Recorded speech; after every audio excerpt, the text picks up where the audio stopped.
What's going on, everybody? Welcome back to the Real Bodybuilding Podcast. I'm here with the legend Justin Compton to get your thoughts on all things bodybuilding. How are you, brother? I'm doing good, man. I can't complain. Life's been pretty good here lately. I I missed haven't. the big hurricane came through, so I'm happy about that too. Where are you living now?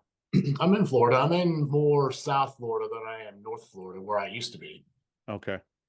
What are you doing now? We haven't talked in a while. Are you still coaching a ton of people? Are you doing Yeah, something else? not as many as I have been. I'm probably around 50 to 60. I'd like to bump that back up to 100, but I am constantly like my brain is like an entrepreneurial brain. Yeah. Like I'm always looking for something that I can either buy a business or flip something, like flip property. So like I'm always open to ideas on What is it that you're doing right now other than coaching? You got anything else that. going on? That's actually it right now. That's the only avenue at the moment. I want to know your entrepreneurial brain. What other ideas have come and gone that you either Okay, so invested in or what can you name something that you might have missed out on that was yes, big? I can name a couple actually. Okay, go ahead. So when I first moved here to Port St. Lucie, there was an area, this little plot that it's like commercial property. It's in a really hot spot too. Yeah. Of course, somebody else bought it. They put a damn Wawa's and a Chick-fil-A in there. So there's that. But Yeah. what I wanted to do with it was I didn't have the funding for this much because this was going to be a pretty big investment. Yeah. I wanted to get a few guys together, like not like big investors, but like guys that's like on my level, like 3 to 4 people. Yeah. And because people are always moving around right now, I wanted to have storage units. I Yeah. wanted to put like 500 to 1,000 storage units on that property because there's no overhead to that, right? Yeah. Yep. Yep. And you got like one employee, you have a camera system that handles everything else. Like it's it's kind of a no-brainer, and it's not that expensive to get it up either. So once you Yeah. buy the property, get the permitting and stuff, it's not that bad. So that was idea number one that slipped past me, and that's just because I didn't have the funds to do it all by myself. Before you go on to two, that's actually a really big business, I've heard. Like it's like It's a lot, blowing up, yeah. yeah, a lot of people are doing the storage unit thing, but I don't think you need prime location for that, do you? Well, you actually don't need prime location, but where this one was at, I feel like it would have given me the exposure to Right. probably have filled every single slot like within like a month or two. Yeah. Yeah. All right. So one of them went by. What was number two? So the other one is coffee, but not the little local coffee shops that you're probably thinking of in your head. Yeah. So Dunkin' and Starbucks are very saturated. Right. So I started thinking about this, and there's a coffee company that's really really big in the Midwest. It's or maybe it's founded and backed by Warren Buffett. It's called Okay. Scooters. Okay.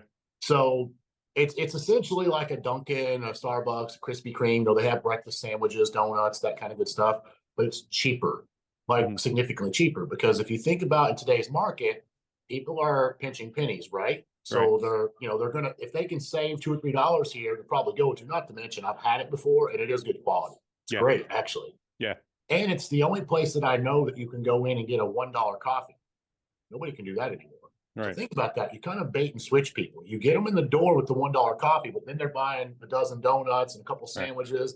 Right. That's where your actual cash flow is going to be. Right. So I wanted to bring that to Florida because as of right now, there's only, I think, 2 locations. Hmm. So when I had the consult with them in June, she told me in April, they have an entrepreneur that he's obviously got a little bit more money than me too, Yeah. Yeah. but he's going to bring 12 of them to this Uh, area, and he bought he bought the territorial franchise rights. Yeah. So I can't touch it Right. from Vero all the way down to like Riviera Beach. Hmm. So if I want one, I'm gonna have to drive like 3 hours from my house to run it. And I was like, I can't do 6 hours on the road Right. every day. Right. Right. They Right. offered me a location in Okeechobee, and I'm like, dude, I'm not driving to the swamp.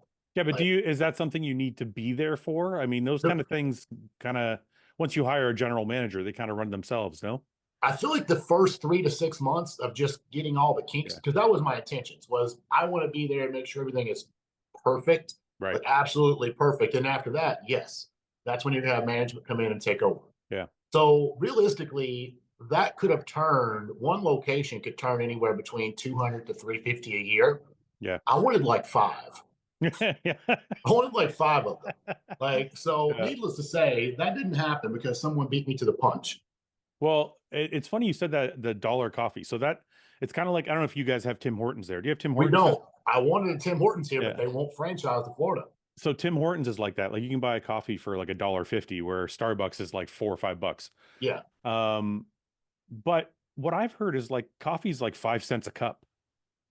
Like it's not like you're still making a lot of money on the coffee itself. I don't know if you know this on your end or not, but okay, you're moving now. You were Yeah, froze for a second. yeah, you froze for a sec too. I don't know if it's my fault or your fault, or are you back? Did you hear what I said or no? I heard you. Yes, you were talking Yeah. about how it's like 5 cents a cup. Yeah, is that accurate or no? I think it'll cost a little bit more than that, but I Yeah. mean, if you're selling it for $1, you realistically probably have between 10 to 15 cents. Yeah. Because the cup itself, you've got 2 or 3 pennies in that, maybe like 3, 4 cents because you're buying it in bulk. Right. And then the coffee, you're also buying the coffee in huge amounts, huge bulk. Yeah. Yeah. Yeah. So I'm going to say 15 cents tops. That's just on like a plain black coffee. Now, obviously, you're doing your macchiatos and all that Yeah. good Yeah. stuff. Yeah. But Yeah. the thing Yeah. is, then your price goes 3, 4, 5, 6, $7. I And know. realistically, you have like 50 cents to 75 cents in that. I know. It bothers me when I go to Starbucks and I pay like $4 for this, and I know it costs them like Yeah. 30 cents. Yep. The same thing happened to me with Five Guys. I wanted a Five Guys because I'm like, I've never seen a five. Well, in speaking of coffee, that's a recession-proof business, in my opinion. Because Yes. even during like the 2008 recession, every coffee shop I drove by still had a lineup. Like Yep. people will still save the buck or two or three for a That's what I coffee. was thinking. Yeah, Is like think yeah, about during the COVID time, right? When yeah, everything was yeah, shut down, yeah, coffee shops were still open. yeah, And yeah. I also They're think about essential. people, no matter how little money they got, they're still going to drink coffee. There's always going to be people that is like they woke up late, they got to stop and get it on the way to work, or better yet, because we'd have like donuts and sandwiches. Maybe they'll Yeah, buy like yeah, a couple dozen donuts for people at work. I mean, I think it's a great idea, but like yeah. I also think starting your own little small mom and pop shop, it'll make money. I have no doubt, but like I'm not looking to make 50 to 75,000 a year. Like I'm Yeah. not trying to invest my time for that much return. Well, unless you own like 10 of them, like Tim Hortons here. Yeah. I think the Tim Hortons here average like 80 to 100K profit a year on Okay. average. But like I have a friend of a friend owns like 12 of them. So Yeah. it's like, you know what I mean? If you're doing that, then you're doing okay, right? Yeah. So, but I was going to do the same thing with Five Guys because I figured I've never seen a Five Guys that's not busy. And the same thing happened to me. I called them or I messaged them, I can't remember, and they said that my territory was already purchased. Mhm. And then like 3 years later, one went up, and I was like, "Fuck, man!" And it's busy all the time. So There was another restaurant back in 2019 that I actually wanted to look into, and it was up in your area, but it's down. okay, Like it's like permanently shut down because of COVID. But it was called Cacao 70. okay. You remember this by any chance? No, is it a chain? It was, yeah. Yeah, They were not huge in Canada yet, but it was like a brunch eatery, yeah. but they're completely gone now. And you want to open one of those? Yeah, I had actually talked to the owner and whatnot, and he was going to sell me the master franchise rights for the state of Florida. But Wow. I would have the whole entire state. So, like, if Right, you want to purchase one, I get cuts off of everything you right, make, right, right, right. which I realistically think the way that that restaurant was set up and the quality of the food, putting that on a beach, like in a beach town, getting it close to the beach, they have ice cream and stuff too. Yeah, yeah, Like, yeah, it's a gold mine. Like, up in Canada, like I'm sure it makes money, but yeah. not what it would make here in Florida. Right, right. Okay, I got to ask you because we're talking about all these business ideas and you buying things. Where's the money come from? Is a lot of this money from your bodybuilding career, or is a lot of Yes, it from coaching? both. Can you walk me through that? Like, did you save a lot of your money? Like, So I'm a tight ass when it comes to certain things. There's only one thing that I'm just like kind of loose on, and that's like my main hobby. That's offshore fishing. okay. So like every time I walk into a Bass Pro Shop, it's 200 or 300 bucks. It never fails. Yeah, I'm constantly buying something. But outside of that, I would consider myself to be incredibly conservative with how I spend money. Like I'm really. not the guy who's going to go buy like $1,000 outfits. Like I don't drive fancy vehicles. I don't take like exotic vacations. Like I'm the type, even when I go out to eat, like I'm not the guy that's going to get the $60 meal. I'm going to get the $15 meal. Right, Like right. I'm one of those people. So like I've saved money by doing that. And not to mention, like I think a lot of my success as far as like financial, and I'm by no means am I rich, but like Yeah. I am at a point where I can buy shit now. Right. Right. But I think a lot of it is whenever I got my first few big contracts, I just took that money, put it in the bank, didn't touch it. And then I used my guest posing money to live on. So Okay. all that money just sat there and accumulated. So I was able to buy my house. And then when I bought that house, I made a huge chunk of change in selling the first one to the second one. Right. Right. So again, I just compounded it. Like I'm not one of those people that when I get money, I have to find something to buy and have to spend it. Like Right. I tend to keep it until it's the right move. So let me ask you this. I don't know how detailed you want to get to this, but I know people out there are just curious, and so am I. When you say you're living off guest posing, how many guest posings were you doing a year at the time? And just so people know, there's a lot of new listeners that are probably a little younger, maybe don't know how good you were. This is Justin Compton this would be at your prime, right? In your peak? Yeah, that was a good showing for me there. Yeah, like these are, you were considered, somebody who could possibly win an Olympia um in your prime. So how often were you guest posing? Like when you finally reached like you reached the height of your career? So I had to kind of weigh things out. In the beginning of my career, we've all heard Sean Ray's little spill of how he made money and how he built himself, right? No, To talk about. tell me what you mean. Well, okay, so Sean actually got me my first contract, and I think Sean had a lot of incentive behind that, but that's irrelevant. And he told me, Probably. yeah, I know, right? But he told me he's like, back in his time, how we didn't have internet, we didn't have cell phones. He was writing letters to supplement stores, promoters, all this stuff in gyms. Yep. And he's doing appearances. He's like, I can travel this weekend and make $1,000, or I can sit at home and make no dollars. Right. So in other words, start your price as high as you possibly can, but don't say no.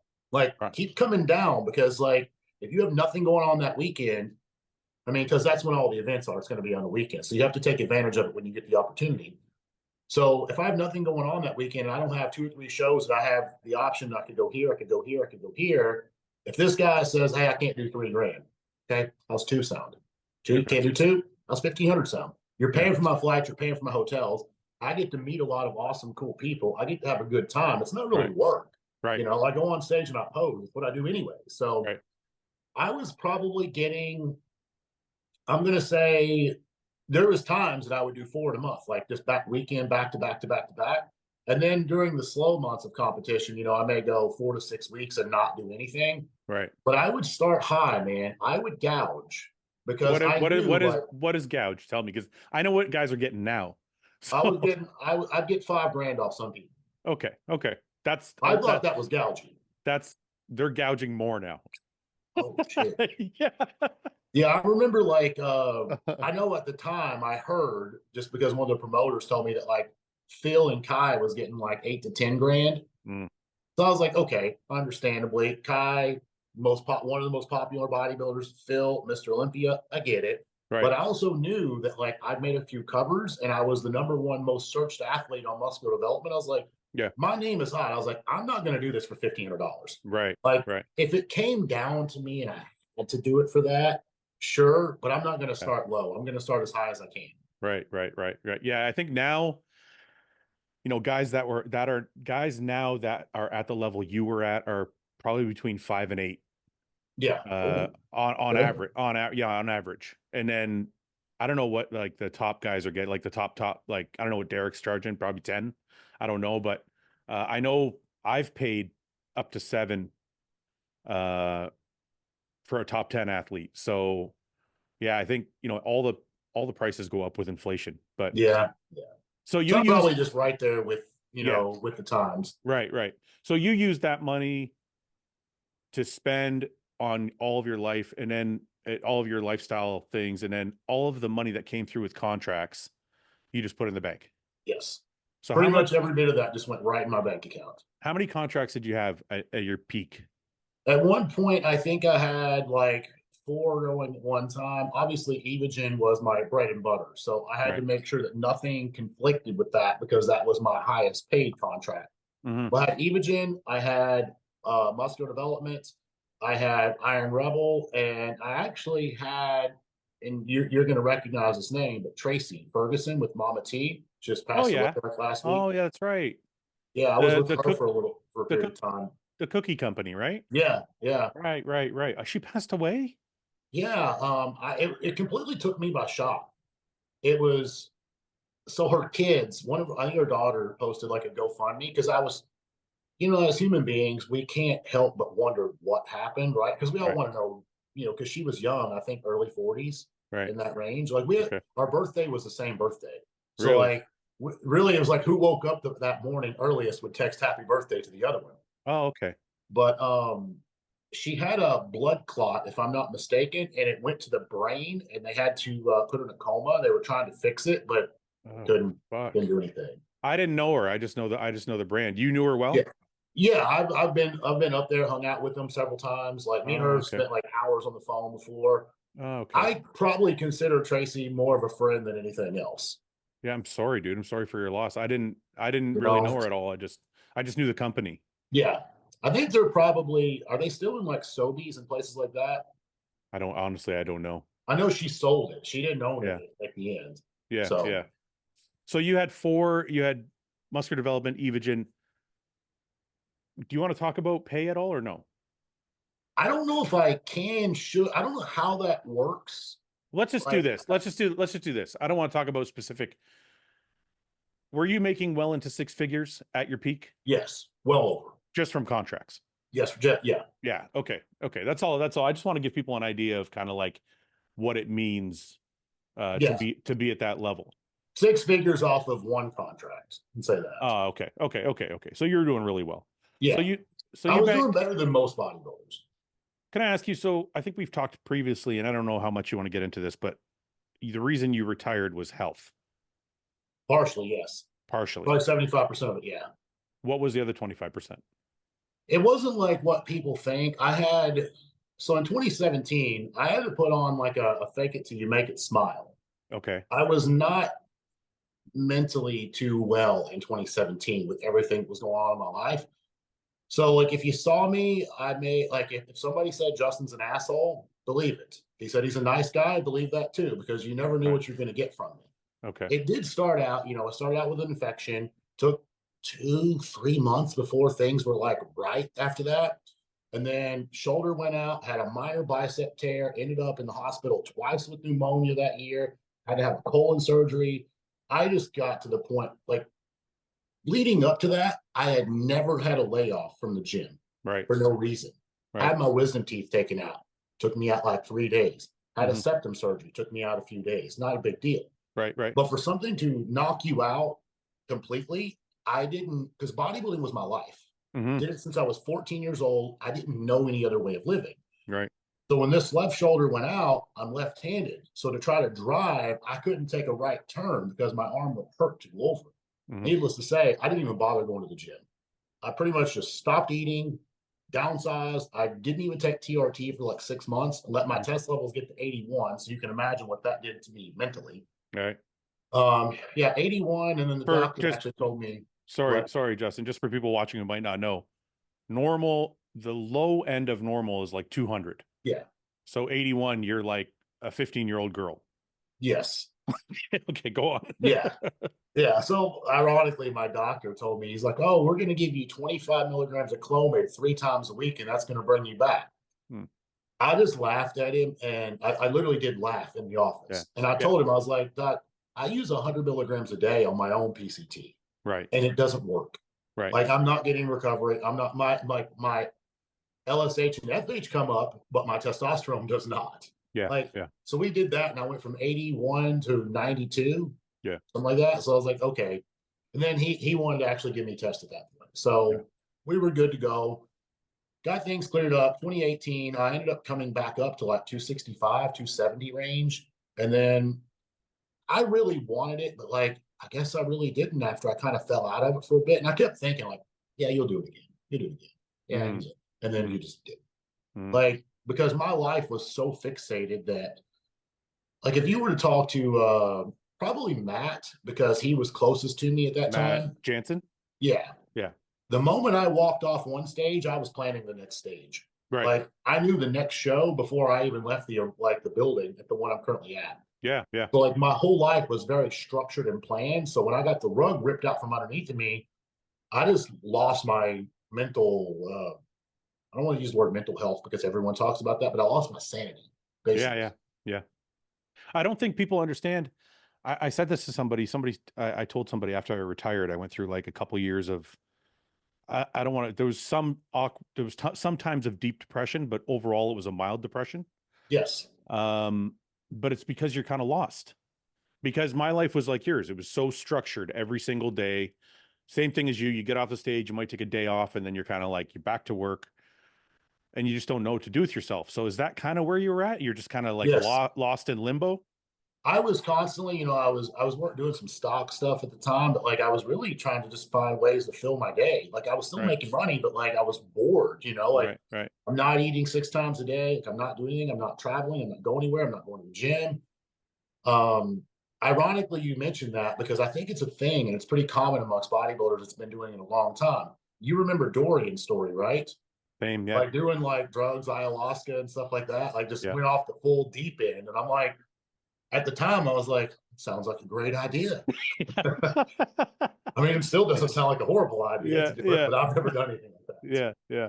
Did you go through a period of, so I went through like, and people who watch the podcast know this. I went through a period of like, oh, I'm going to try marathon running. And then I went through, oh, I'm going to try jujitsu. And then I was like, oh, I'm going to try boxing. And it was like, I went through like these phases of things that I would thought would fill the void of bodybuilding. Did you go through any of that where you were trying to like fill the void, or were you just like, I'm going to, Yes, and maybe no, but mostly no. And the reason I say that is because, and you were at a very, very high level too. So it's like when you've reached a pinnacle of whatever your objective is.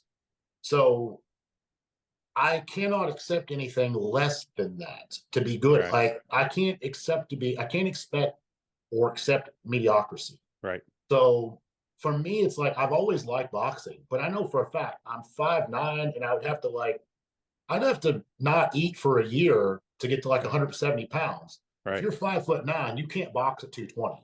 Right. You're Right. fighting guys 6'6". Right. Right. That ain't going to Yeah. work. Yeah. Yeah. So I knew that that was not going to be a meal ticket for me, and I wouldn't have done it for the money anyways. I Yeah. literally just enjoyed doing it. Right. However, I do think in 2025 I'm going to start doing some offshore fishing tournaments. Okay. It's not going to be big money, could be a $10,000 prize up to maybe a $50,000 prize. Some of the guys that I'm acquainted with and know, they can Yeah. go 300 or 400 grand a year by Yeah. winning tournaments, but Yeah. Yeah. they're also like the Mr. Olympias of like that world too. Right. Right. Right. Right. It's funny. I had this conversation with Ian because Ian, retired recently. And it's almost like because we're used to progression in bodybuilding, Yes. whatever it is we put our mind to, it's not good enough to just do it. You have to do it and have progression with it. Yes. Like when I did jujitsu, I did it for like 4 months and I told my coach, I'm like, I want to compete. And he's like, you don't know what the fuck you're doing yet. And I was like, but it was like the only way for me to see progression. Yeah. And You had a goal, an end goal to look forward to. right. You can't just, it's almost like because we're used to being bodybuilders, we can't just do something for fun. There has to Yeah. be like an end goal. It's not Yep. just like we just enjoy it. You know what I mean? Yeah, I have a hard time just doing anything just to do it. Yeah. Yeah. I got you. Like I can have fun and do something, as like, hey, this is a fun little weekend activity. But if I'm gonna like actually dedicate time to put aside, I don't want to do it to be mediocre. I want to do it to be good or be the best. Right. Right. Right. But So that's also why I think when it comes to bodybuilding, to be the best, like in bodybuilding, you can't really have a whole lot of other avenues no. because it requires everything you have to be good at one thing. Well, I had this debate on the podcast a long time ago, and it was a long fucking debate. It was like a 45-minute debate about balance. And I think I was the only I was the only guy as normal, the only guy fighting against the other three. I can't remember who the other three guys were, and saying that there is no such thing as balance if you want to be the best at something. And I was using bodybuilding as an example, but I guess it kind of goes for anything. Like if you're going to be the best in the world at anything, I personally don't believe balance exists. Where do you sit on that topic? Can you be a great bodybuilder? Can you be one of the best in the world and have a balanced life? I think there's a minor fraction of people that can, but like the vast majority speaking here, I feel like the answer is no. There is no balance. The Right. one person that always comes to mind who had a mind-blowingly successful career, but now granted, I'm not like super close to it, but we've had a lot of conversation. But it's Flex Lewis. Yeah. You know, Flex was married. He's got a kid. He's got a family. He's got dogs. He's got a couple of businesses that he was able to do all this and still be Mr. Olympia. Mm. So kudos for Flex for having, some moderation. Now, I don't know this to be factual. I'm just making my own assumptions based on the things that he said, like on shows. Flex couldn't grow anymore because he was at the top of that 212 class. Yeah. He told So me his that too. off seasons, he was able to be a little bit more relaxed, eat less food. If he misses meals, not a big deal, Yeah. But like for me, that I couldn't do that. I Yeah. couldn't do it physically, but I also couldn't break down and do it mentally. Right. See, I'm not saying that you can't have a wife or kids. Like, like Cedric had a wife and there's a lot of bodybuilders I can name that had a wife and kids. I guess I mean like when you are trying to do something great, like I guess I'd say it like this. I wouldn't try and become a professional bodybuilder and then try and start a business at the same time. Like some people say to me, why didn't you start Hostile when you were 30? And I'm like, there's just not enough to go, Yeah. not enough bandwidth to do both things at a high enough level. They're And both you're different. probably doing like all the legwork behind the scenes stuff yourself, right? Well, I wouldn't say that. I don't want to. I do. I work, but my wife is a huge part of the company too. So like, Well, but I just couldn't. I couldn't invest the time in bodybuilding and the time in the company that they both needed to be to make them both successful. yeah, One of them would suffer. yes, correct. I Like, think that's valid. I think that goes across the board with most people. yeah, I do think you're right though. I think some of the guys like Flex is a good example. If your genetics are of that caliber, if you can afford to miss a meal, like you said, because he can't Yeah. get any bigger because he's stuck in the 212. Well, Yeah. even Jay made a comment one time. This was it was still bodybuilding, but it was a business side of bodybuilding and not the competitive side. Hmm. I think it was 2008, the year that he lost, and he deserved to lose too because he was way off. But Yeah. regardless of that, he kind of made the comment on a show one time that he kind of let business get carried away and he didn't forget, like he was not training as hard, not dieting as hard. He was not putting as much emphasis to becoming Mr. Olympia Right. as he was these other avenues. And obviously that costed him the title. Right. Right. And yeah, no, that's what I mean. Like you can do them, but something's going to suffer. Right. Yes. Um, Going back to your career, I have a question that's like my own deep curiosity because we spend a lot of time on the podcast talking about health and blood work and all these different things. What could you, and I'm sure you've been asked this a million times, but I'm going to ask it again. Looking back at your career and looking back at any of the health issues you had, is there anything you could have done or advised yourself of to change the outcome? Or do you think it was kind of more just genetic or freakish things with your shoulder and your bicep? Or is there things you could have done to mitigate? Well, okay. So the infection was a big deal. That was the biggest deal of all. And that's just Can one you of those, explain that a little bit? it was literally, yeah, it was literally a shot. Oh, okay. So if you get a local infection, most of and that's what it started out as. But me being stubborn, maybe it's because I'm a Taurus, I don't know, but I am a very stubborn human being. Yeah. And it started out, it was like, I don't have anything here, but like not a baseball or a golf ball, but a softball Okay. in my glute. Huh. And if I would have just went in and got that taken care of, there probably would have been, I mean, yeah, I would have had a little incision, maybe a drain hose or something like that, but Yeah. I didn't. And I let it get septic. Oh, So when you get septic, most people will die from yeah. that. Yeah. Like you will literally not just go to the hospital, most people will die. Right. So that was just me being stubborn. That's not something that I could have, that I saw something that like, oh, I should have been taking precautions here. That's something, hey, dude, you're sick. Do But something. sorry to interrupt you, but Justin, you're a fucking smart guy. Like I've had infections before from shots. As soon as they get red and puffy, I'm like, I gotta fucking do something. I was a dumbass. You just Back completely ignored it? Well, yes and no. So this thing popped, and I don't mean like popped like a pimple and shot out. It popped and just collapsed, and my body just Oh absorbed all that no. shit. Oh. So the next day, I felt perfectly fine. I was like, oh, I'm good to go. By around day No. 3, I was like, I felt like I had a combination of like getting my ass beat, getting into a car wreck, and having the flu all at the same time. Yeah, Like yeah, everything hurt, and like I couldn't figure out what was going on. And yeah, obviously the symptoms just continue to progress up. So yes, I have actually helped people with infections. Like I had one guy that I coach, and this is one of the things I guess having life experiences can help you as a coach. right. I had a kid send me his check-ins one time, and one leg was probably 3 inches bigger than the other one because it was so swollen. Yeah, I was like, dude, what happened to your quad? He goes, oh, it's just a shot. And I'm like, it ain't just a shot. yeah. So he ended up having a 6-inch incision, and they told him if he had waited much longer, he was going to have an amputation. Holy Like he was going fuck. to lose his leg. Holy fuck. So I was like, and he thanked me afterwards. He's like, I'm glad you made me go to the hospital. I'm like, yeah, don't be retarded like I was. Yeah. Actually take care of yourself here. But I was just stubborn. Can I ask, Now, as sorry, far as the, sorry, before we skip over, and this is for you, and I want to know what you think about your clients. Why do people ignore that? Is it just because they don't want to go to the doctor? Is it because they think the antibiotics is going to slow them down? Like, what is it?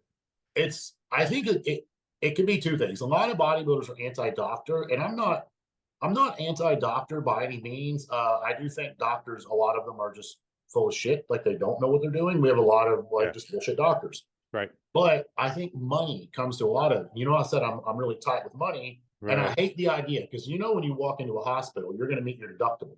Which I right. don't know, like you being in Canada, you guys have like a universal healthcare system. Yeah, it's free for, if I go to the doctor and I need antibiotics, I just get it for free. Well, you have to pay for the medication. I don't have to pay for Yes.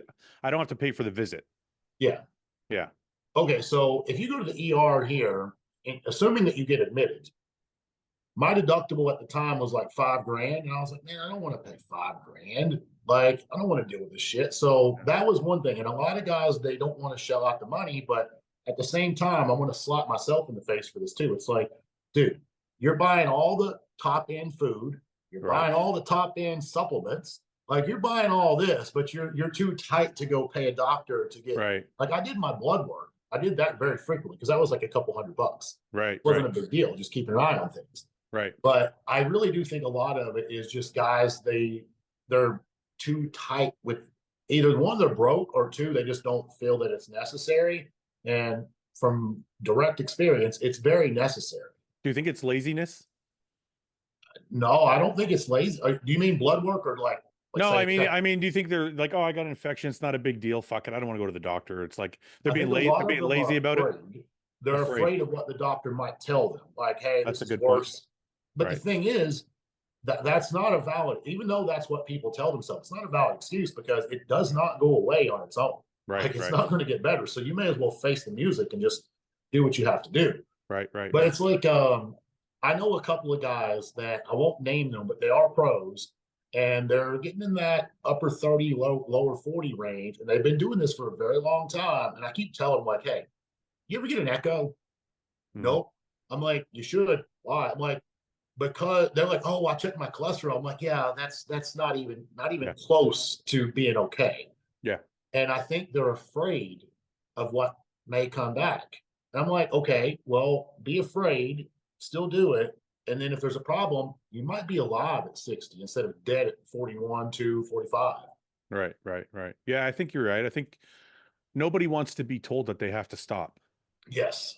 So I think that's a lot of the, it's almost like ignorance is bliss kind of thing, which I totally get on the everyday blood work thing. I just never got it when it came to infections because I'm like you said, this thing is not going to heal itself. Like if you have an infection in your shoulder, wherever you have it, it's just going to get puffier and puffier and puffier, like you said, and then you're going to end up with an issue.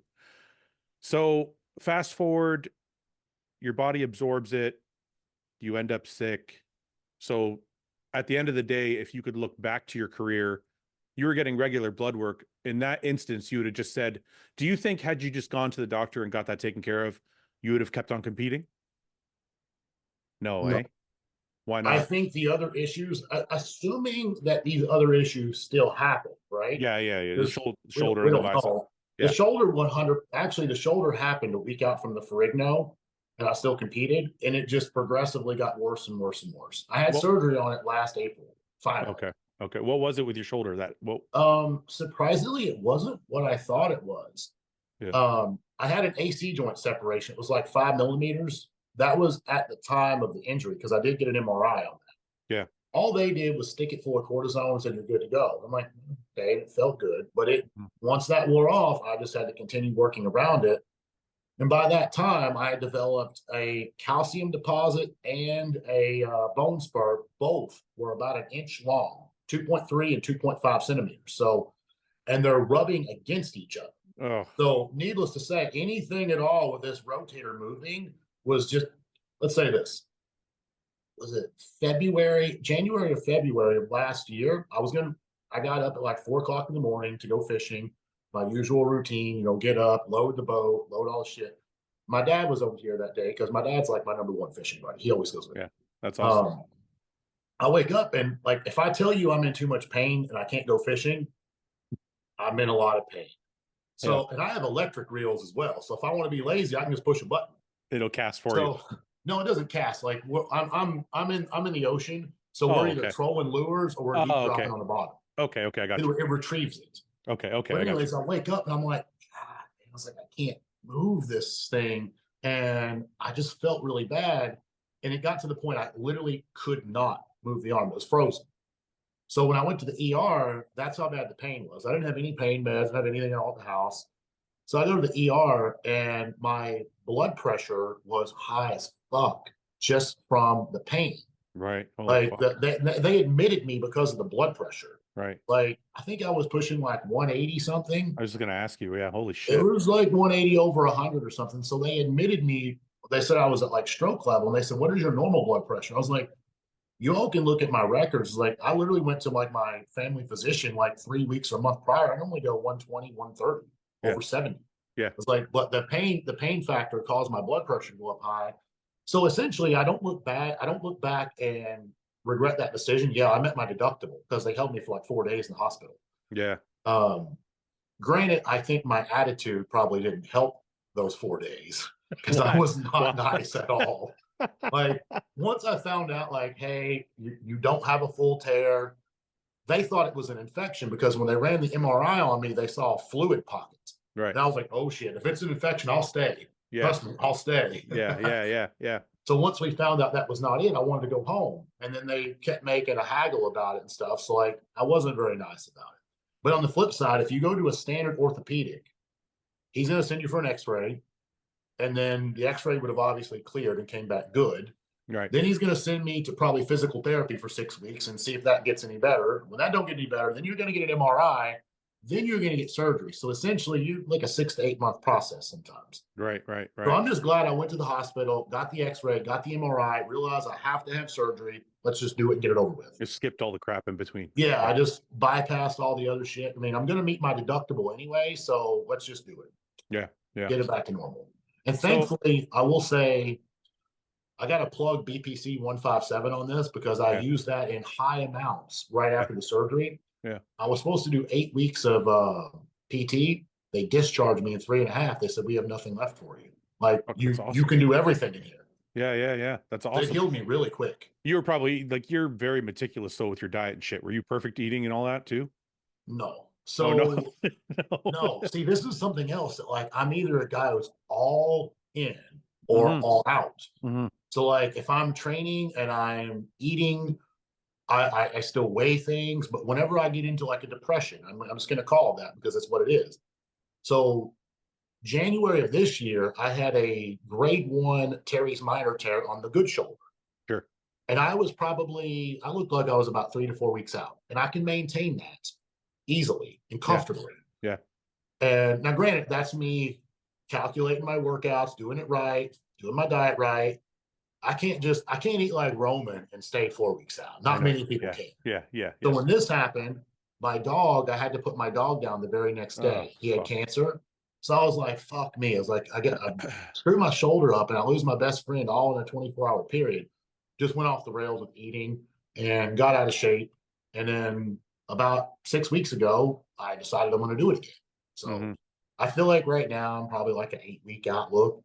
So you're an emotional leader like I am. Yes, I am. If you would ask me that question like 5 years ago, I'd be like, hell no. Yeah. But I had to come to terms with it. I am. Let me ask you that. Have you found, so you still haven't found a place You've been retired for how long now? 7 years? 7, yeah.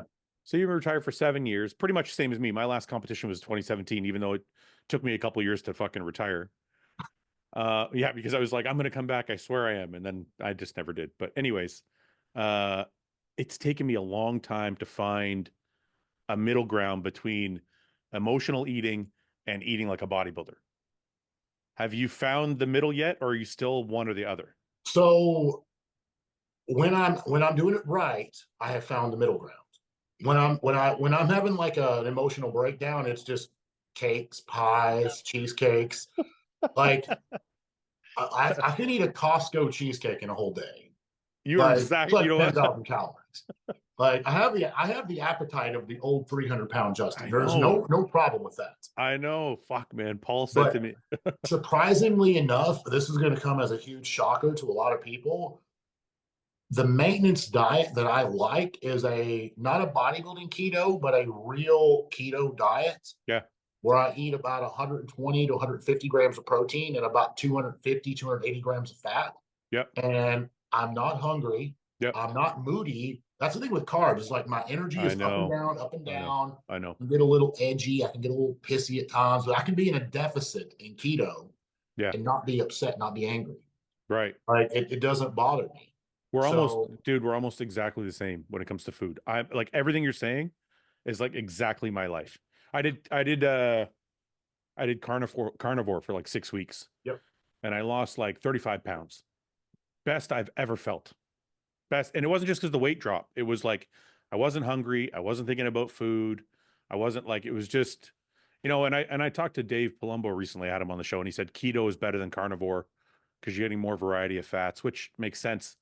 Yeah. But I do notice the same thing you notice when I'm having carbs. It's like my moods, if I'm not having enough fats, my moods go up and down and it's a little bit more difficult. The hunger seems to be higher too. I think that's why I had so much of a hard time with relationships when I was still competing, Hmm. because I was a very low to no fat diet guy. It's Granted, tough. I look my best. Like from a physical standpoint, I look my absolute best on protein and carbs. Right. I don't function my best, and I'm not the nicest guy with that, but that's when I physically hit my peak. So I had to do what I had to do. But I will say that like people that saw me at shows and stuff, they got to see the happy side of me. But my Right. family and like my, significant other at the time did not see a very happy side of me. And I do attribute that wholeheartedly to diet.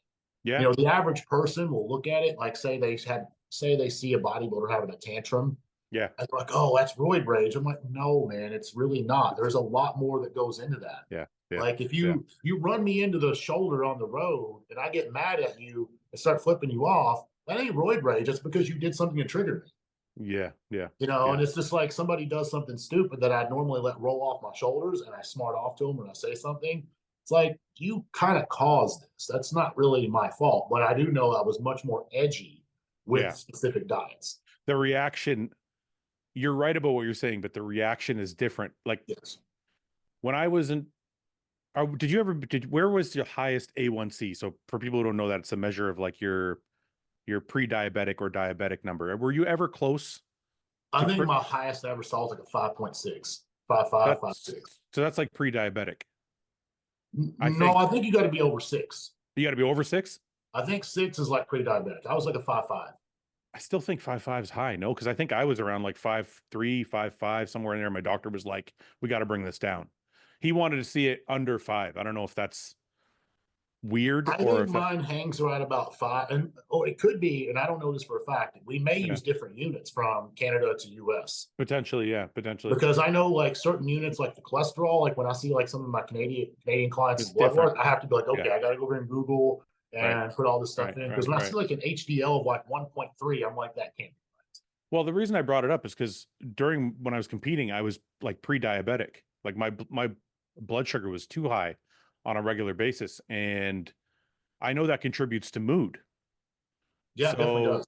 so I'm like, okay, so now I've noticed being on lower carb and being with more fat and my A1C being lower, I've noticed my mood is better. But do you feel any different being off drugs or being on just TRT? Because I know for me, I feel very different emotionally.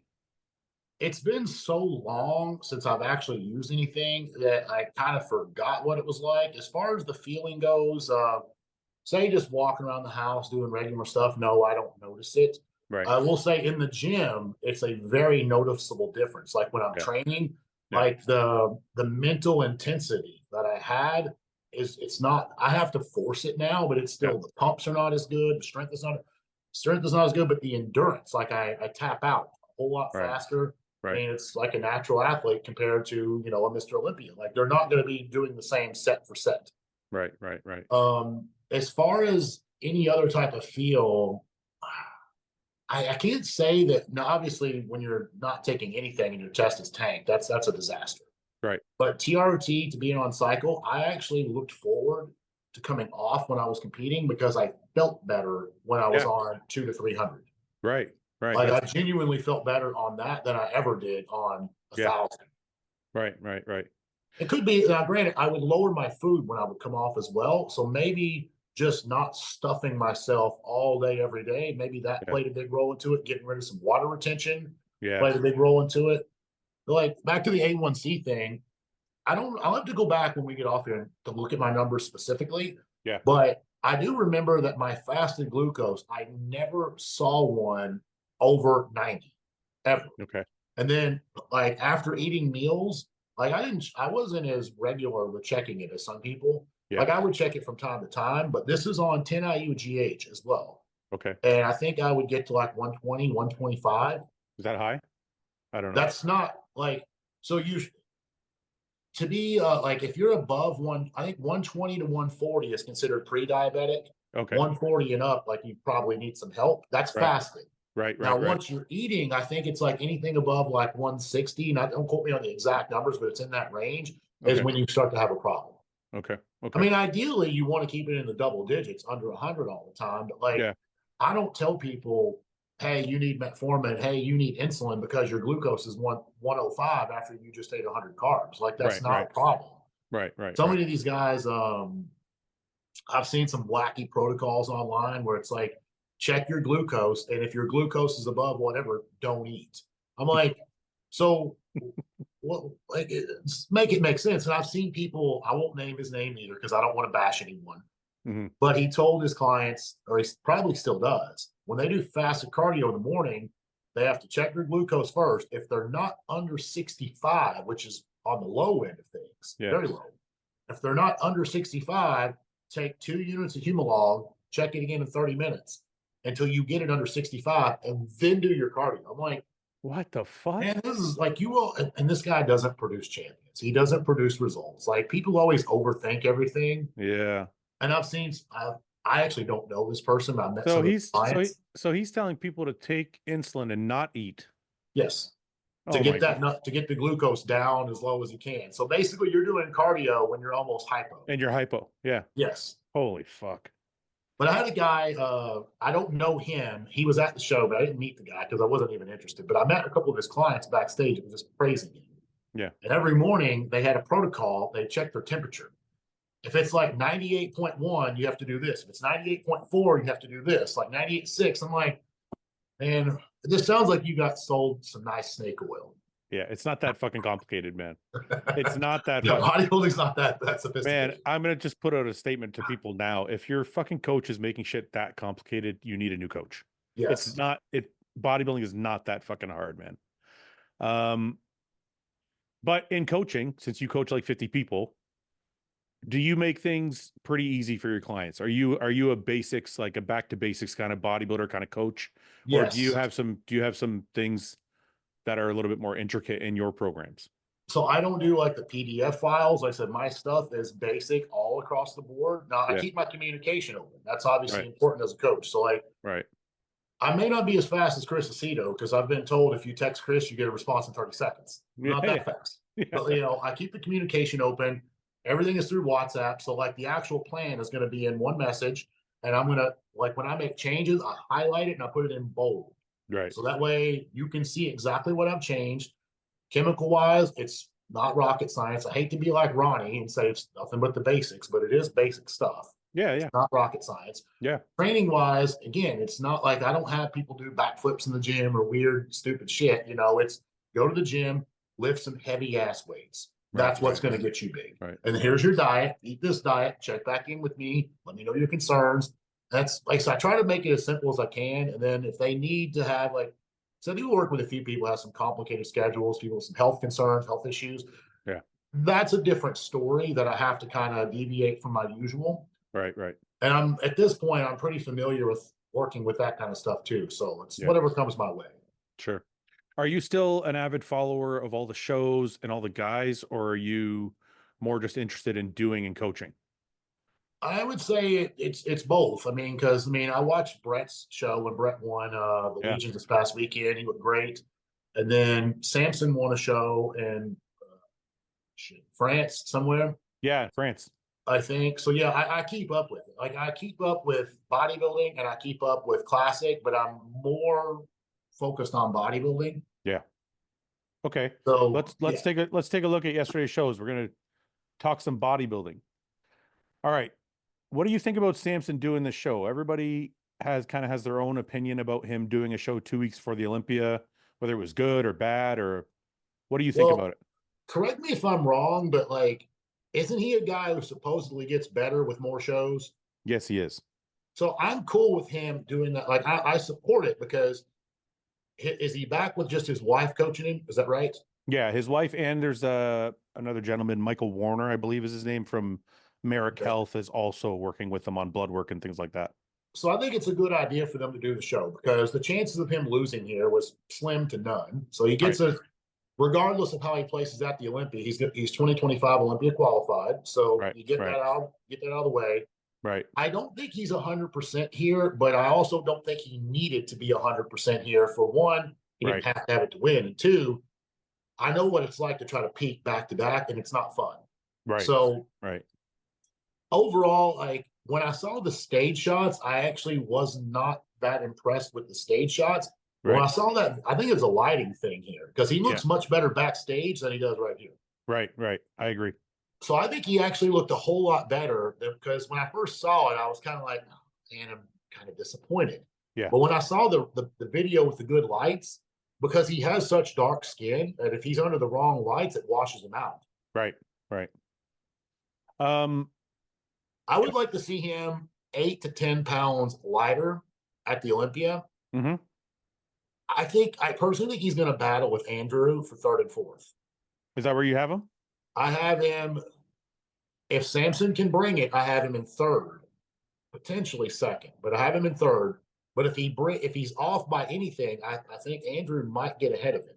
Do you think so? Let me ask you this question. Is this the best Samson you've seen, or do you think there was a better Samson in previous years? He did a show last year. There was like it was one of those post Olympia shows when he did a couple of them. Yeah. I don't remember which one off the top of my head. But there was one that I thought the one he did with Beirut, I was kind of like, I don't know, man. I could probably give this to Beirut because Samson was a little off at that show. Right. Well, then he got redemption like a week or two later, and I was like, shit, that's the best version we've ever seen of him. Okay. Okay. I thought this version was equal to the Arnold UK. And I thought the Arnold UK was kind of the best Samson we've seen. I thought he looked a little bigger everywhere. He looked like Was he that was that just a couple of weeks after the no, that was like mid-year, wasn't it?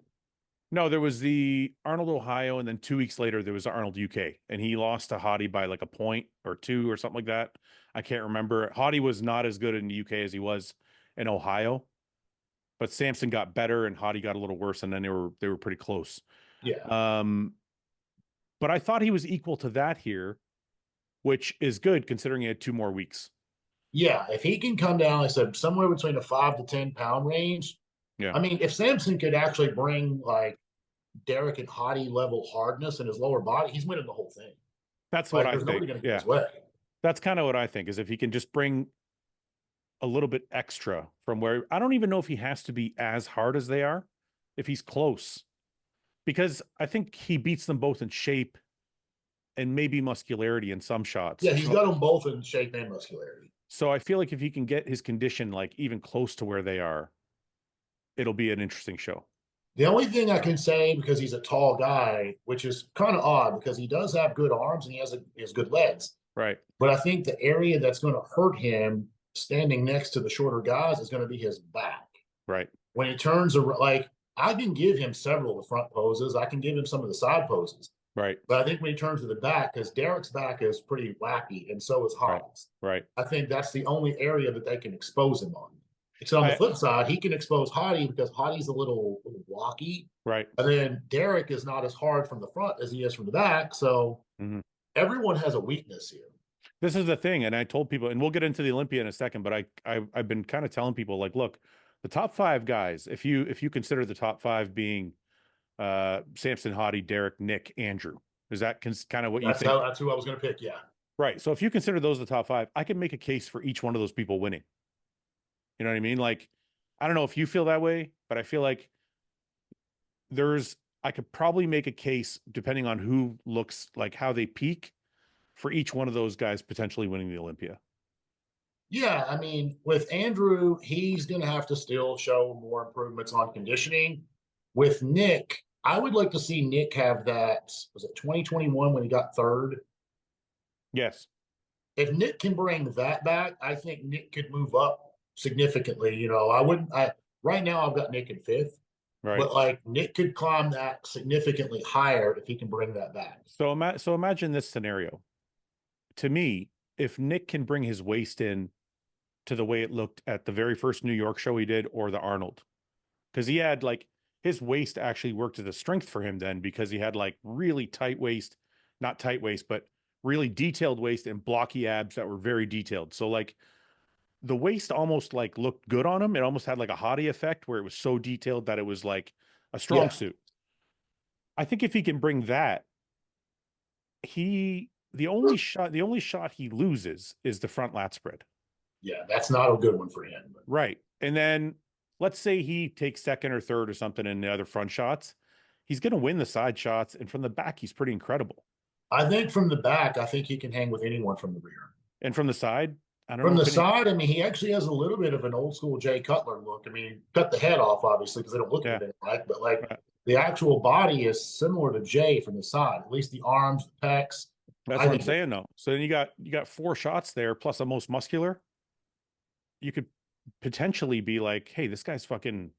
I'm curious to see how they're going to bring it because at the New York, I feel like his stomach was a little bit off in New York. If he can bring that in, but like I don't know anything about Nick and metabolism wise because Yeah. I'm just thinking, okay, you could probably scale his food way the hell back. Yeah. But then I'm like, okay, we know a flat version of Nick is not a good version of Nick. Yeah. We've seen that. We've seen the flat version and that didn't work Yeah. out so well. Right.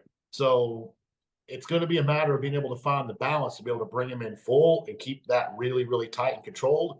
But yeah, if he could take the new muscle that he has, the maturity that he's got, and bring like that 2021 New York Pro or Yeah. even the Olympia look that year, Yeah. I could see him going in front of Andrew and Samson both, and Yeah. I could probably see him standing beside Derek on it. He I could think stand so. up there between Derek and Hottie. I mean, it would be an interesting battle. It's Look, three completely different physiques. Derek's prettier, but he doesn't really have a ton of detail from the front, or at least he didn't last year. And I don't know, like Nick can stand with him from the back, and I think he beats him in the sides. So I don't Yeah, know. Nick's got a lot of density, especially like when he hits like the side chest, the back double, even the rear lat spread is a strong point for him too. Mhm. I guess the front lat spread is just because of the midsection, maybe. I think he has trouble because he's so big. I think he just has trouble getting into it. Don't look like he opens up all the way. Yeah, he looks very uncomfortable in that shot. But you Yeah, know what? it looks The like thing, his scapulas are kind of like pinched back a little bit, like he's yeah, not showing his lats because when he turns around, he's got a lot of meat back there on his back, right. but you can't see it in that front pose. I think the same thing you said goes for Andrew. I think we've seen a flat version of Andrew at the Arnold. I think was it 2 years ago? Yeah. He looks a little stringier when he's not filled out. So I don't know how they're going to get the back as conditioned as the front because I feel like that's his weak point. Let me ask you, where do you think Andrew suffers against the other four guys? Probably detail the lower body, especially the backside, the hamstrings and the glutes, because right now I could say Samson will get him in that area. because he's a little bit more polished, a little bit more detailed. Andrew from the front, I could almost just give Andrew the title from the front shots I alone. know. Like from the I know. front, he's very hard to beat. I said the same thing to the guys the other day. We were talking. I said front lat, front double, front ab Yes. and ab and thigh. It's just so Like, aesthetic, along yeah, with the fact that he's like 6'3", 6'4". yeah, He's big. So he makes these other guys look like little small action figures, like right. he doesn't make them look like normal bodybuilders. Do you think though, and I'm just going to play devil's advocate, do you think because they're shorter, and I witnessed this with Hottie and Derek versus Samson, do you think they will look more muscular because they're more compact? Yes. Do you think that will hurt Andrew because it'll look like he has more gaps? Well, this is the thing with Andrew. It's like Andrew's quite muscular to be tall. Right. Like a lot of the taller guys, they don't really look as filled out. But like, I think the fact that Andrew has got a lot of muscle and he's also aesthetic, Yes. like he's very pleasing. I don't think it'll affect him in that sense. Agree. Like he brings another wow factor that they don't bring. So theoretically, if they're more compact and more muscular, they're not going to touch him when it comes to aesthetics. Right. Well, and he's massive too. So it's not just a shapely guy that's smaller. He's fucking, Yeah, he's got muscle and he's got shape. yeah. So, but yeah, it's one of those things that like I feel like when he showed up flat, he got in shape, but I don't think he had as much muscle as people thinks he did Right. when he actually got peeled. So if he's added an adequate amount of muscle and can look bigger at that same level of conditioning, that's a whole different story. That could change things up a lot. Yeah. Would you like to see an era where they move the judging more towards Andrew Samson? Or do you think it's still judged the way it should be judged, period? Because I've seen, and the only reason I'm saying that, I've seen a lot of comments like that. I look at things online, and I've seen a lot of people say like, Andrew and Samson should be the standard. They have beautiful silhouettes, blah, blah, blah. Oh man, that's a hard question to answer because I got gifted with my shape, but Yeah. I prided myself in conditioning. Like Yeah. I never wanted to, I mean, granted, I was better at some shows than others, but like that was something I felt like I had control over. Well, I didn't feel like I know I had control over. Right. So Derek and Hottie being the two hardest guys on the stage, I have a hard time going against that. But at the same time, I think we all like that pretty aesthetic look as well. Yeah. So it's like, man, like if only Andrew or Samson could bring like the same level of conditioning, it's game over. It'd be game over for a long time because nobody's in the rearview mirror. Right. Right. I've said that before. I said, somebody asked me last year after Samson took third. And I said, I don't know if the judges could ever give it to somebody if they're not shredded. Like I can't remember an Olympia winner that wasn't peeled. Yeah. So well, Brandon wasn't in the best shape. He was peeled for Brandon. Yes, but I'm just saying, like, I actually thought Hottie, I was happy that Brandon won because I love Brandon's structure and look.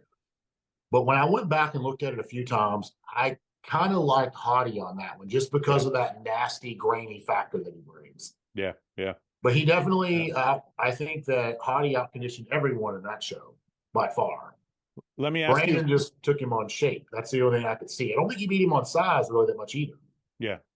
Let me ask you about this Legion show really quickly, and then I'm going to get your top 10 Olympia picks. Okay. This is Brett and Bruno. I thought that was actually a really good comparison. What did you think of this comparison? Brett won the show. Bruno took second. I thought Brett won pretty clearly, in my opinion. Yeah.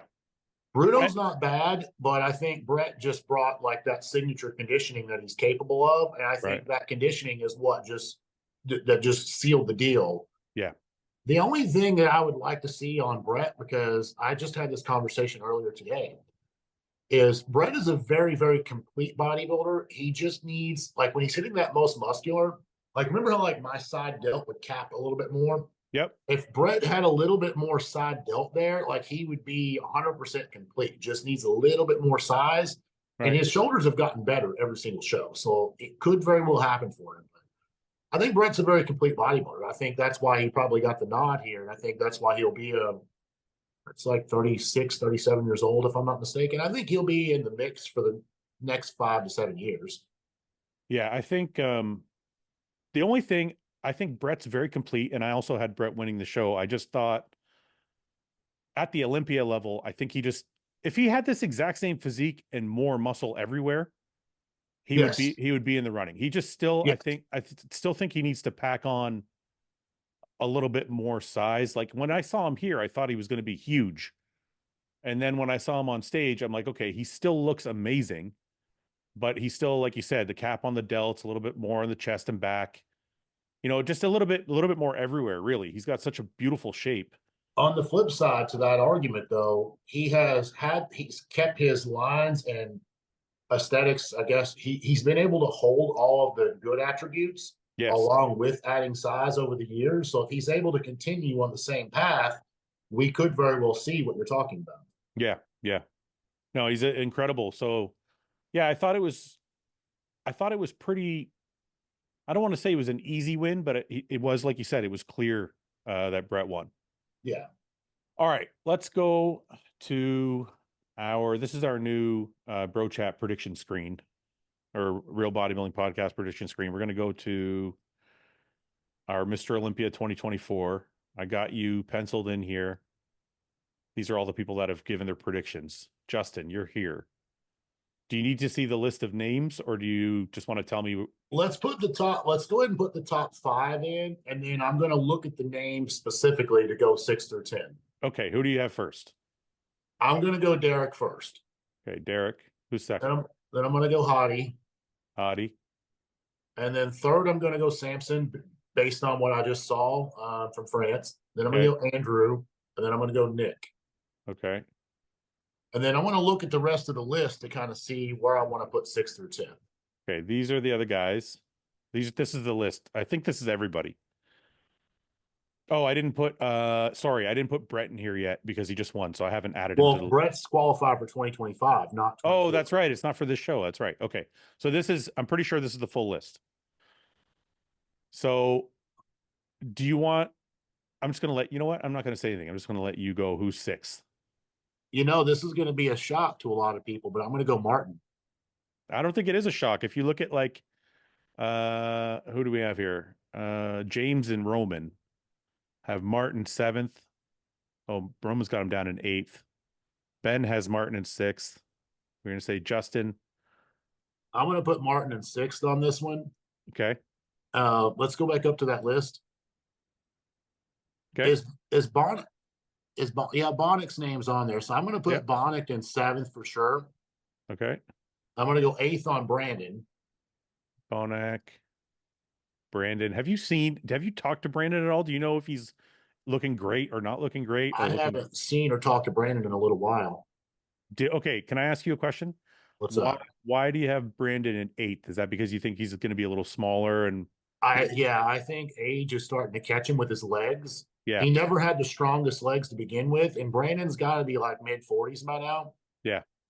I mean, his conditioning over the last 2 years have kind of suffered a little bit. Like it wasn't that 2019 conditioning that he had when he won the Arnold and won the Olympia. If Brandon can bring that conditioning back, I could almost overlook a little bit on the legs and a little bit like size in general, but he's got to have the conditioning. Like I can't bump him into the first call out with undersized legs and not being as hard as the other guys. I have him in the first call up, but I think I have to change because over the weekend I was looking at some comparison photos from like 2019. Yeah. When he won to like last year or the year before. I didn't realize how much he's changed. Yeah. It's very, very different. I think this year and next year might be Brandon's last years. Yeah. Yeah. All right. Let's go to 9th place. I'll show you the list again. Labrada's doing this one, right? Yep. I'm going to go Hunter in 9th, and I'm going to put Foda in 10th. Hunter, where the fuck is he? Hunter, there he is. Hunter. And Foda is really good, eh? Yeah, like he's a guy that I feel like it's weird because he may have the best front lat spread in the entire show. It's pretty wacky. He might have a first call out front, but it's the back that is the problem. Yeah, it's something like he has decent legs from the front, but when he turns to the back, it's like he loses them. These aren't just decent. Like this whole silhouette, It's Yeah, very good. this is fucking incredible. It's just the problem is, and I don't even know if I'll find a back shot here. And it's weird too because the back shots on Instagram don't even look that bad at all. But on No, it's like it's weird to me that he has these there, big bubbly round quads, yeah, but like, and it don't look bad here, but when he's actually in shape on like on yeah, stage, his legs tend to fade from behind. He's got calves too there. yeah. He's got great calves. I mean, it's funny you think about that, eh? Like, I don't know. Do you think it's a training thing? Like, think about the guys, Andrew, Samson, Foda. We have a lot of guys that have like incredible front, not matching from the back necessarily. What do you, is this like a day and age where people maybe because they're not training the same way, or is it just genetic or If I see like one body part that's just off, and the only reason I got to say this is one of my old training partners, he's a great friend of mine too. I'll be seeing him here in a couple of weeks, but the name probably won't ring a bell to you. I helped him get his pro card back in 2015 at Masters Nationals, yeah, but it was John Silby. And John had a typical, it was a super heavy that he turned pro at, like 245, 244 range. He had a super heavyweight body, except he had like a smaller light heavyweight back, or maybe yeah, a middleweight back. right, And it was really strange because he had rhomboids, erectors, traps, but there was no lats. yeah, Like they were just not there. right, And I thought, it's a training thing. I trained with him one on one so many times. Like I think there was a couple of times I showed up just specifically to work back with him. yeah, I am watching his scapula move. I am watching the contractions, the elbows come back. I couldn't find a damn thing wrong in his form. And right, his lats grew from a heavy to a super heavy, but they didn't match anything else. right. So it could be one of those things where, that's just going to always be an underdeveloped body part for the guy. Yeah, I mean, I'm kind of in a similar situation where I've trained with Samson, I've watched him train, I've been there when he's trained, I've trained with him. He fucking trains his back fucking hard, and he does all the hard shit. Like he does barbell rows, he'll do fucking, he's not doing all like fucking machine shit. He's doing like everything. Yeah. So, and I can't speak for Foda or Andrew because I've never Well, I trained think with them. Samson has continued to get better in each Yeah, department. yeah, Like I don't think he's slacking, and Foda got better from the time that he turned pro as well. So it could just be he's getting maybe a late start in the game. Maybe he didn't understand how to train in the beginning of his career, and he's just catching up. yeah, There were so many different factors. I mean, if you look at like Phil Heath when he first came to the scene, people said like his back double was like one of his worst shots, and I it turned remember out that. to be one of his best shots, maybe one of the best back doubles we've ever seen by the end of his career. And I think the reason that was is Phil didn't know how to train until he got with Hani, and his ambition went up from winning Right, shows, and he figured it out. right. Yeah, I mean, it's pretty interesting. It's gonna be a crazy show. I want to just take a look at your top 10 one more time to see if how different it is from everybody else's. Derek, Hottie, Samson, Andrew, Nick. You really think Nick's going to be fifth? I don't know why I have trouble thinking that. If Nick could bring it, I could see him flipping somewhere between third through fifth, maybe even as high as second if he can really bring it. But like, I typically like to rely on people's last showing, and I know that's not always going to be Yeah, the best way to do it. yeah, But based on New York, I expected him to absolutely dust Martin in New York, and yeah. that was not the case. No, it wasn't. Um, No. I think it was really close between the two. Yeah, I mean, he only beat him by a point in prejudging and a point at Yeah. Now, the night granted, show. that was not the best Nick that we've ever seen. So if Nick brings it, I mean, like I said, I could see him moving up that. I'm just basing it on what I saw in New York. And I don't know why he was off in New York, but I mean, I'll say this: him and Matt actually do make a good pair. Yeah. Like I think they click well together. Like Nick was, to be fair about it, like 5 years ago, before he ever turned pro, I never thought he would get a pro card. Really? Like I really never thought he would ever go pro. Why? Because And then he was just a big guy that couldn't get in shape, or what was it?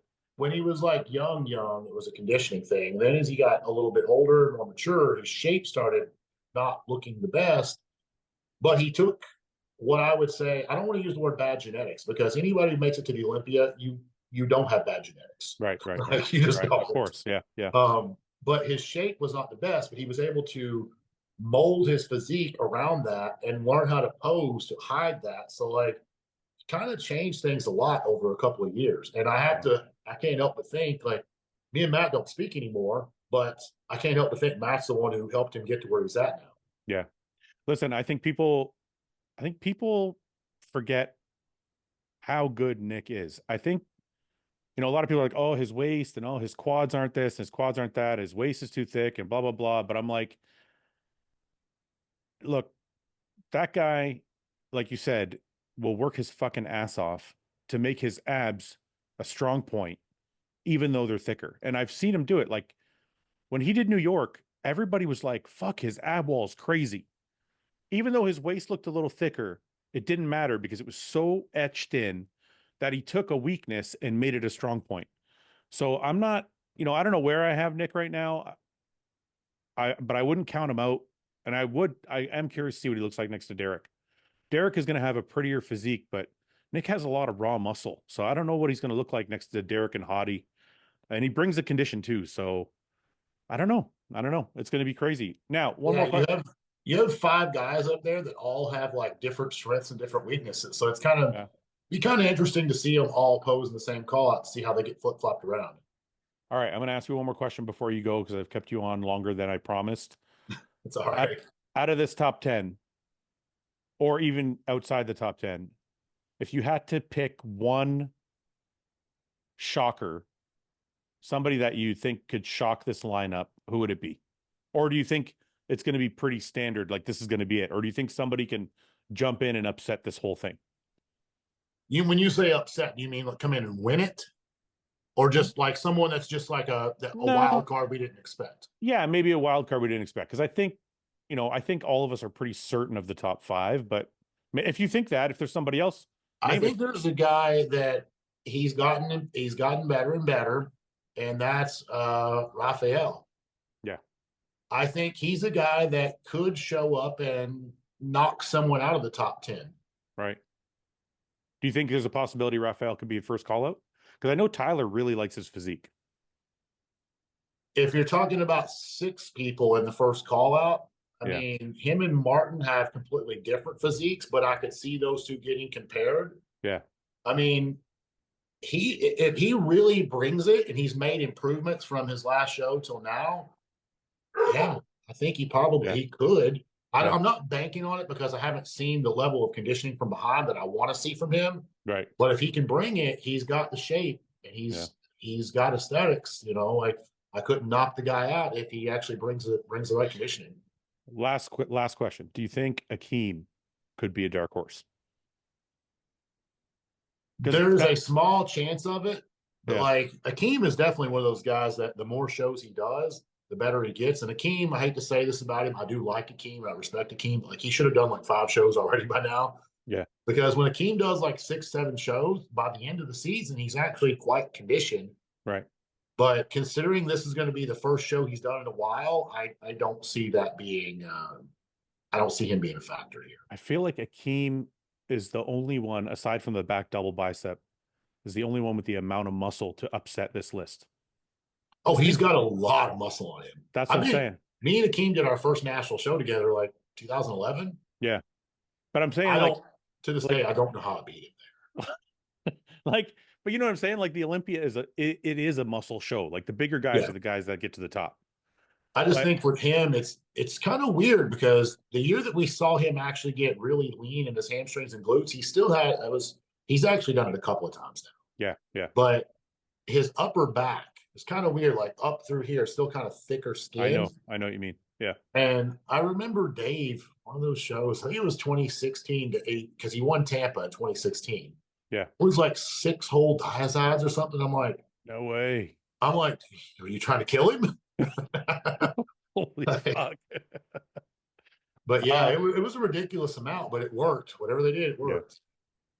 Well, Justin, look, man, I appreciate you coming on. I appreciate you giving me your top 10 list and being so candid about your past. Is there anything you want to promote? Anybody you want to thank? Anything you want to say before you go? Not really, man. I mean, if anybody wants to hit me up as far as coaching, or if you just want to hit me up to, you know, talk, bullshit, whatever, you know, hit me up on Instagram. That's the fastest place to find me. All right. That's it, man. A few words. Yeah. Justin, thank you very much for the time, brother. I really appreciate it. All right, man. Have a good evening. Okay, brother. We'll talk soon. Bye. Bye bye.